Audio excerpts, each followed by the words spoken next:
Thanks so much, guys. I'm kind of curious, like there's people here who work in agencies, but also who run agencies. And I want to talk about landing work for 1 second, because you all come from places that where you just showed amazing work. You do work for big brands. You know, Sidley obviously is huge. And you've become well known, but I want to talk about how you know, we've looked at it from a creative process standpoint, but how you sell your agencies, how you actually talk about yourselves in the world, what the key is to that. In other words, is it culture and the PR that comes from that, as you've talked about? Is it the work itself? You know, like how you market that, how you go out there and say, like, this is the reason to work with us. There's so many agencies out there. There's so, you know, there's a finite amount of great work. How do you go out and market, hey, we're the right company to work with? Who wants to take that? Emmett, let's start with you. Jin Lane, who I know well. Yeah, I mean, and you know, cheers to you guys, and the stuff you showed was pretty awesome. And I think for us, it's a little unique in that, like, we're a lot smaller, and a lot of the work we do is with startups, and there's a lot of everyone knows everyone in these little circles, so it's really based off of, if you do good work for someone and they make money and they're happy with it, they're gonna speak positively of you, and I think that's where we get a lot of our work. When we have to do like cold RFPs or whatever in pitching, I don't like those as much. They're a lot harder. I think the stuff I talked about with like relationship stuff I really like, where I can build relationships, but obviously that's not a scalable business model per se. To be honest, I'd love to hear your guys' perspectives on it. I try to form, so when we pick people also, we get a lot of inbounds also, because that stuff. And I always say, like, better than the jockey, not the horse, is like a phrase forever, meaning that, like, oh, this is this brand or this is this thing. But you have to make a connection with the people, whether you're going around the world or you're, you know, huddled up in an office for months on end trying to do something. You know, can you really be in the trenches with these people? Are they going to, you know, stay calm under pressure? Are they going to listen to you? Are they going to fight for you when something goes wrong when it's just, it happens. So I really try to focus on the people. It sounds like the network is really important, but also like that relationship you forge, which is what you talked about. Emmie, how do you put Droga 5 out there and say, like, this is the right company to work with? I mean, it's the work. Like, that's, you know, it's one of those things. It's funny because it's like, David's built an amazing culture for us. And it's funny, I go to a lot of parties and things, and everyone's like, oh my God, do you know David Droga? And I was like, yes, I do know David Droga. And it's, you know, he's a normal person to us. He knows every piece of work that leaves the building.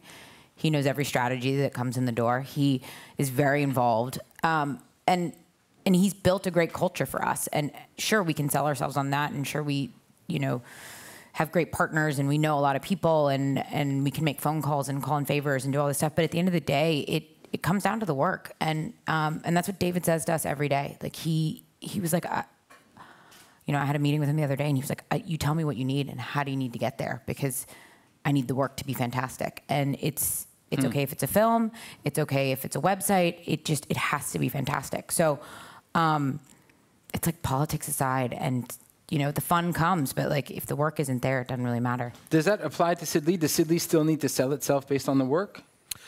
Of course, the work is always carrying your brand, that's for sure. But at the same time, I think there's other things more than the work. Because right now, we're living in a market where everything is challenging. A lot of people don't like advertising agency. Even advertising agency don't like to call themselves advertising agency. We used to have like advertising festival. Now it's creative festival. Right. So I think the creative business right now is evolving into new models, and every agency needs to sell themselves with a unique proposition to be like very, very different. Of course, the work is there, but at the same time, I think the culture is really important to have a place where creative people could grow. Because it's really important to grow as a creative. You could start, let's say, in Droga for the first 3 years, but what's going to happen for the next 10 years at Droga? Right. I think it's really important. So it's a mix of everything, and it's at the end of the day, I think it's really based on the culture and the model that you're putting out there. So if I take that though and contextualize it for agencies that are smaller, that are more fine-tuned, that don't have brands out there that they can say, well, we did work for X, Y, or Z. I wonder, you know, like how much of that is in process? You talk about differentiation, but does that mean specialize in something? Does that mean put forward a process that is unique? Does that mean put forward a culture that is unique and broadcast that, or all of those things? Like, I don't know, what is it like for you? Yes, you're in this startup world, but at the same time, you know, these startups have other companies to choose from. When you're going out there saying, okay, well, Gin Lane is the reason, is it, you know, is it tech, is it? I think it's also what I love doing. I mean, I love building stuff. I love building brands, and when I'm not doing Gin Lane stuff, I'm helping my friends with their bars and restaurants and their versions of Sidley Collective stuff. You know, it's just 24/7. I'm just trying to build stuff. So I think when to be an expert, you know, it's just the deep immersion comes off authentically, and that's I do best in pitches and presentations when I can just be talking about something that I'm so psychotically obsessed with that I don't even know I'm talking about it. And I think good leaders, entrepreneurs, purchasers, you want it. When I have to buy other vendor services, I'm looking for the same, where people are just like psychotically obsessed with quality and passion and you know, whatever it is, they're just super driven about it. Right. I mean, does that play into? I wonder, like, when you're talking about team building, things like that, and people thinking about where they are now versus maybe where they want to be. You know, people who think about this outside of work, who like care enough about this that they are going to put in the detailed time that you talk about. How important is that? Yeah, I mean, there's a balance, right? Like I like to believe it, but then when I listen to you guys, I'm like, oh gosh, this sounds like you are obsessed. So I mean, I work a lot. Like, let's be honest, I work a lot. I checked my emails the second I sat down. Like I do. I care. I love what I do. I would like to think I'm good at it. It's very much a part of who I am. But there's a balance as well. Like I tell this story. The dinner served every night at Droga. Wow. I've probably had dinner at the agency in my 3 years 10 times, maybe. And it's because I made a conscious decision a long time ago to just not have dinner at the agency. I go home, I have dinner at my house, I watch some shitty TV, and then I will open my computer and do work again. It's, you know, you have to have balance. You have to know how to have a life as well. But I also think that, you know, a lot of times juniors come to me and they say, oh, I'm so tired and I've worked so hard. And it's just part of it. Like you to love something and to be great at something means you're consumed by it. So, you know, would I like to say, sure, you know, my life is free and I get to do whatever the hell I want all the time? No, I work a lot, but I also love it. And you got to find that balance, but you got to be in something that you love. Because if you don't love this thing, it's like you got to get out, and everyone sees it. Like it's true at Droga. Like we see through creatives really fast when they come in and they think they can just fly under the radar. It's like we're all there because we love it and we give a shit. And you try and sit for hours and decide on a paint color or whatever. You know, it's just, it's what it is. I wonder, like, when I looked at the Sidley Collective stuff, how that relates to this, in that you give people an outlet to do things that otherwise they might not have an opportunity to do. And I wonder, as someone who's run an agency for a while, like, you know, you don't. What I'm really asking is how you get through. Is that the answer to getting through the low points of running and working as hard as you do, where you're on a long project or this project might not be that interesting? Is that the answer to that? These other outlets, you know, like I think it's part of it. I think it's part of it, but at the same time, it's. Every project, sometimes you have amazing project and sometimes you have shitty projects. But it's really rare that you have a personal project. A project that you dream and you would like to share and try to work on with a friend in the agency. So I think Sidley Collective for us, it's more the option of doing something personal with creativity. Because on a daily basis, you have amazing projects and you have shitty ones, but you want to do your best at every project because every client deserves to have great work at the agency, and every great brand deserves good work. But sometimes for different reasons, for budget or culture fit, sometimes you were talking about how do you find the right clients. I think it's rooted into culture of the agency. Some clients really fits with the kind of work that we do, and other clients don't fit. So I think at the end of the day, running an agency is like running a restaurant. You offer a flavor to consumer, and consumer come to the restaurant for that special thing that you would like to offer. And if someone wants to come at Sidley and they want to have a hot dog, we don't have a hot dog. I'll say, oh, sorry, we don't have a hot dog. You know? How quickly do you tell that? Is that one meeting and you get the sense, or is that a protracted sales process where you feel each other kind of thing? Well, you're starting a relationship with someone. So, but back in the days, I remember when we got the Dell business, we were super excited. One of the biggest account that we won, I remember. like small shop from Montreal, win this big account in the States. And after 6 months, it was disaster. It was killing the agency. We were making a lot of money, but it was killing everything. Right. So we decided we had to let go this client because it's going to kill the agency. It's going to kill the culture of the agency. So sometimes that's why when I was saying, be careful, you need to be creative driven, not financial driven, because it's going to put you on the wrong path. Right. And at the end of the day, you're going to become fat and big, and you're going to do average work, and average people will come to work with you, and average brand will come to work with you, and then you're going to have an average life. And that's not fun. So like I imagine people out there listening to this go, that's easy for Sidley to say, and Droga5, and Jinlane. Like, people have been successful here in creating these things and doing all this amazing work.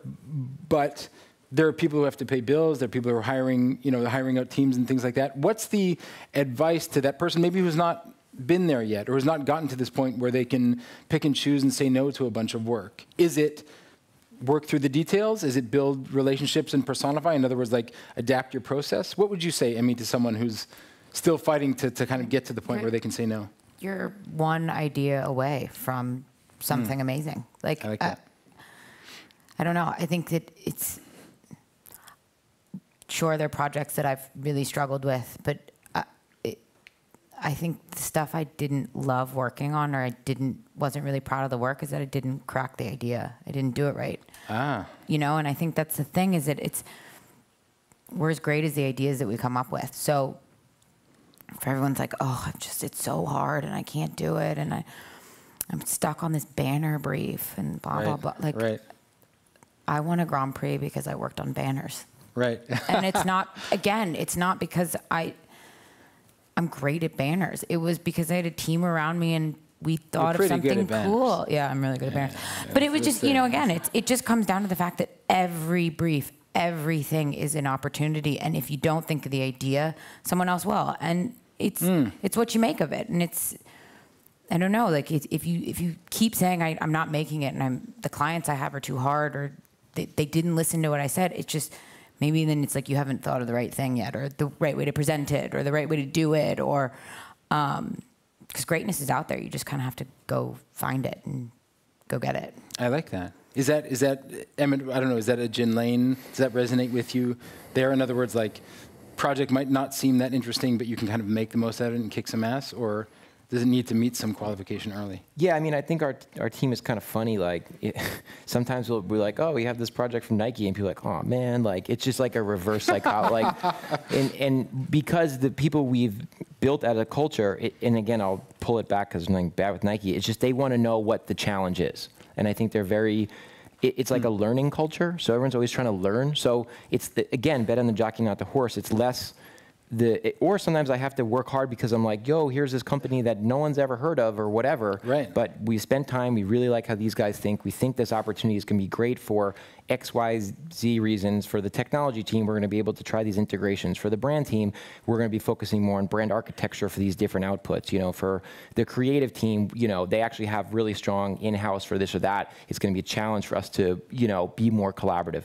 Whatever it is, how I always try framing this stuff to the team is like, what's the challenge, you know? Where can we really like extract learnings? Obviously, then there's iteration and adaptability because it's never linear.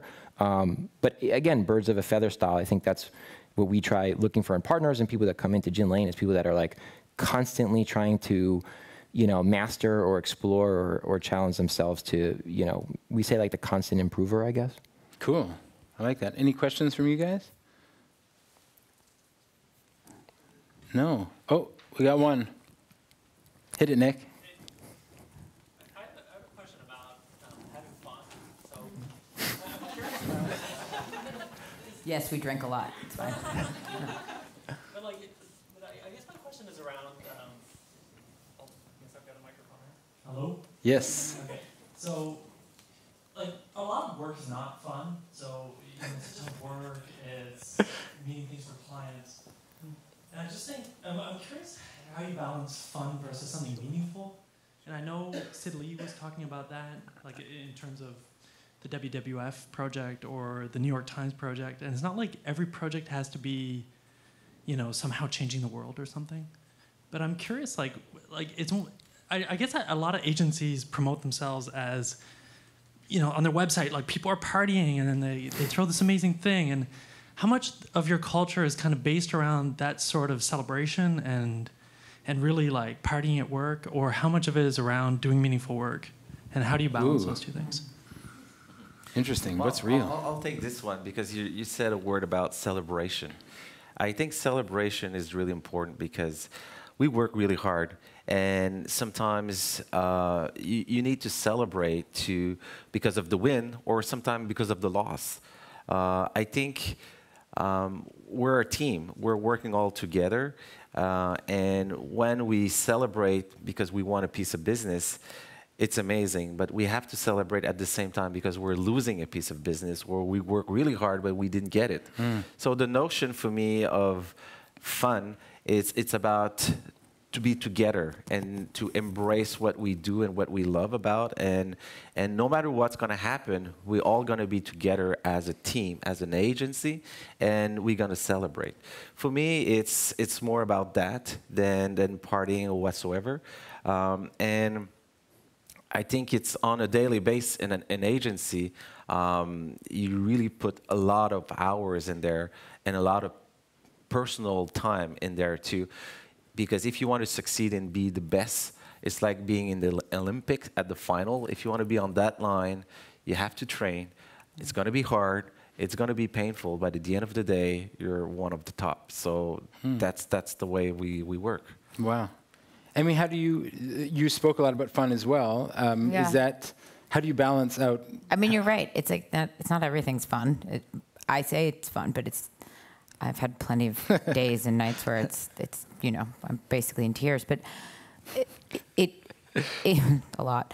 But it's fun. It's a weird word to describe it because everyone thinks, oh, it's just fun, and it's, you know, it's bigger than that. It's the people that you're around, and, you know, to your point, it's celebrating and things like that. But it's knowing how to connect and how to have friendships and you know, and it's little things like I don't start a meeting without asking how people are doing, or we all kind of take 5 minutes, and that, to me, that's fun because I'm interested in the people that I work with, and I think that's what's cool about great agencies. And, you know, at Droga, we're all these like weird ducks from life, and we've come together to work and do stuff, and we're all really interesting. So we learn from each other, and we get excited, and we like want to do things outside of work together, and that's really fun. And you know,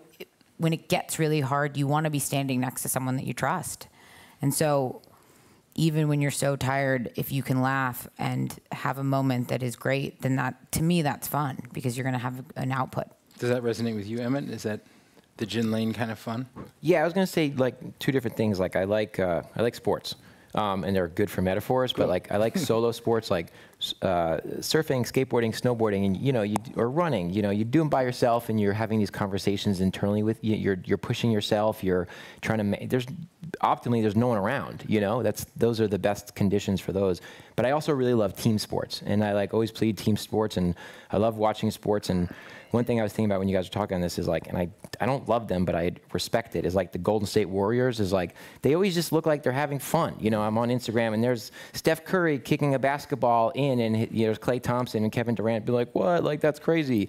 But like, when they've got to perform, they got to perform, right. And Steve Kerr, their coach, does a good job of like keeping everyone loose, but they support each other. If like the president, calls out Steph Curry, then Steve coach goes at him, whatever. Right. So there's this underlying base of like team dynamics, and look, I think whether it's Sidley or Dynamo or Droga or Gin Lane or wherever you guys work, like the creative sector is cool in the sense of like how things are organized from a team perspective. Like if you're at like a more whatever the inversion of that job, there right. isn't as much celebration, and there also isn't as much backing people when it's kind of tough. And when you're on the court and you really want to win, you want to have the backing of your teammates and have that trust. Sorry, I can keep rambling, but team sports are funny, and you're lucky if you work at a creative place, however it is. I think that's a great metaphor. I think that model of just like staying loose but also working really hard relates back to what Phil was saying too. I find that really interesting.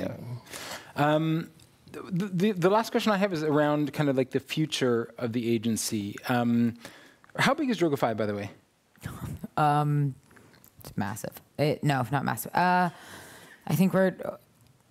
I don't know, close to 700 in New York, I think, maybe. Okay. And then London is 40. Okay. So smallish, huge. Yeah. I kind of wonder what, is the future of agencies, is it kind of like grow or die sort of thing? Is it get internalized? We see people like Capital One buying Adaptive Path and like these ideas, these other agencies either being shut down or subsumed, or sales. What does the future hold for agencies? Is it fierce independence? Is it growing like crazy, being subsumed and bought? What do you think is coming down the pipe, and what do agency owners and workers need to think about? Ooh. Okay, well. Yeah. No, I think it's very challenging. I think it's challenging because an agency is a bunch of people, and people they all will always come to work together and share their passion. That's for sure. But size really matters at one point, and like in Montreal for us, we were so big that we decided to divide the agency in smaller group, almost like a small agency inside the agency, like small pockets. It really worked well in terms of the energy and efficiency of the agency. But I'm questioning myself right now for the model of the future, because we're seeing a lot of creative people moving into the client side. Just like last year, I think internal creative department in clients has grown as 56%, right, that I saw somewhere. It means that some of the clients don't trust their agency anymore. They decide to take on their own and do their stuff. So I think it's really challenging for us to really think how we're going to work in the future with clients. I know that at Sidley, I really want to break the boundaries between having a space for the agency and a space for a client. I would like to have both of them at the same space. Interesting. So right now I'm thinking about how could we embrace having more interaction with our clients, physically and professionally. How could we interact more with the creative community? I think a lot of great talents they like to be free. It's like a bird, I would like to build a beautiful cage, but let the door open so they could fly in and fly out. Nice. So I think technology will bring other ways of working. But at the end of the day, you're all going to gather around a table and challenge ideas. That's for sure. but how are we going to do it, and how are we going to be seating, and how are we going to interact with our clients? Are we going to be freelancers or not? Or that don't really mind at the end of the day, as long as we could have the great talent around the table. Cool. I like the way you position it as a kind of trust. Like maybe if you can keep trust strong, this bond stays there versus, I don't know, letting clients internalize that kind of thing. Emmie, what do you see as the future? Yeah, I mean, again, I think it comes, it's the work. Like, I don't know, to your point, it's like how you do it or what happens. And, you know, it's everyone's trying to get to a different place and do different things. But I mean, I've always worked at agencies. I don't see myself leaving an agency anytime soon. I love it. But I've also made all of my decisions in my career based on a gut feeling. Like, I took jobs that people had never heard of places, and it turned into great things. Not that I did work that everyone had seen, but I learned from people. So that's kind of my future, is I'm just going to keep doing stuff that feels good and is exciting and is challenging. As far as like what agencies are going to do, again, I think it's about really getting to know your clients and challenging them, and it's embracing the fear that they have. So many clients are so fearful of so many things, and it's about how do you just sit down with them and say, listen, I get it. It's really scary, and this is going to happen, but we're going to do it together. And knowing that you can do it together and be a partner is going to something that we've, you know, my team at Droga and David and everyone really works on, is that we're not just Droga 5 and we don't just do stuff. We work with people and we look at business problems and solve real issues. So cool. I like that. If there's the future for partnership is there, then there's a great future for agencies. Emmett, how do you think about that? What's coming up? Yeah, I've been thinking about it a lot the last like 3-4 years, and have purposely kind of stayed at our size to be able to make some moves, and just been like toying with options and exploring stuff. Like, you know, there's a ton of people that aren't at Gin Lane anymore that are like Gin Lane alumni, and one person over the last 4 years has left Gin Lane that went to an agency. So every other person just goes freelance or starts their own like little satellite agency. And so I think the weird world we play in, which is like, you know, there's designer developers and coders and people have, you know, multi-skills that are in the brand building kind of community, or they go to like Apple or Square or Facebook or the big guys that'll pull them in. I think what I've been really excited about is like going deeper. And one thing that I'm really excited about for some stuff we're working on is building our own brands, and having the ability to, it's taken me a long time to be able to figure out how to structure that.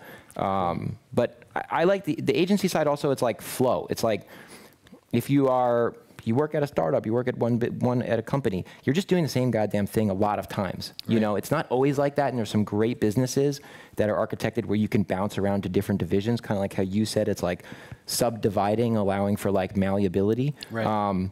But one thing that like I like on the agency side is flow. So flow of ideas, flow of entrepreneurs, flow of talent, flow of techniques and technologies, constantly just being like river versus like pond. But I also like to go really deep, and that's where sometimes it's harder when you do something great and then it transitions or you're off the project or whatever. And the last thing I'll say is with startups, like I pushed really hard to like get equity in a lot of them, less for the financial reason, more so I can call them up and fucking curse them out because I can say that I'm an owner.